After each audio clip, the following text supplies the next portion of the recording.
నేను ఇవాళ ముఖ్యమంత్రి గారిని అడుగుతా ఉన్నా. రాష్ట్ర వ్యాప్తంగా ఇవాళ ప్రజలకి మీరు ప్రజల సొమ్ముతో ప్రతి పత్రికలో ఇవాళ అడ్వర్టైజ్మెంట్లు, ఫుల్ పేజ్ అడ్వర్టైజ్మెంట్లు ఇచ్చినారు. ఏమని? మల్లన్న సాగర్ నుంచి నీళ్లు తీసుకొచ్చి మూసీకి అనుసంధానం చేసే ప్రాజెక్టుకు, బృహత్ ప్రాజెక్టుకు ముఖ్యమంత్రి గారు ఇవాళ శంకుస్థాపన చేస్తున్నారు అని చెప్పి మరి ఫుల్ పేజ్ ప్రకటనలు ఇచ్చినారు. ఈ ముఖ్యమంత్రి గారికి కానీ కాంగ్రెస్ ప్రభుత్వానికి కానీ కనీస సిగ్గుందా అని నేను అడుగుతా ఉన్నా. కనీస మాత్రం ఇంగితం ఉందా? కనీస మాత్రం సోయి ఉందా మీకు? సరిగ్గా వారం కిందట, ఇదే సోమవారం నాడు, వారం రోజుల కిందట కాళేశ్వరం ప్రాజెక్టు మీద కక్ష కట్టి సిబిఐ ఎంక్వైరీ అని పెట్టినారు.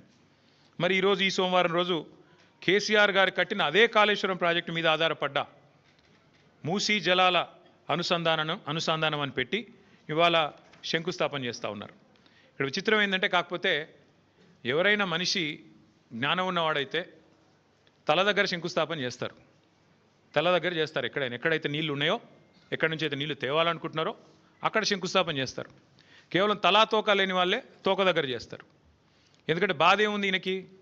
మల్లన్న సాగర్ దగ్గర పోయి శంకుస్థాపన చేస్తే ఏం చెప్పాలా? ఎదురుగా కళ్ళు దొబ్బినాయా, నీకు కనబడతలేవా, అవి కాళేశ్వరం నీళ్లు కాదా అని ప్రజలు అడుగుతారు, రైతులు అడుగుతారు. ఇవి కాళేశ్వరంలో వచ్చిన నీళ్లు కావా అని సోయినవాడు ఎవడైనా అడుగుతాడు, మీడియా అడుగుతుంది, అందరూ అడుగుతారు. సమాధానం చెప్పలేరు. ఎందుకంటే కాళేశ్వరం కొట్టుకపోయింది, కాళేశ్వరం ఇదైంది అదైంది అని దిక్కుమాలిన మాటలు మాట్లాడిందే మీరు. కాబట్టి ఏం చేయాలా?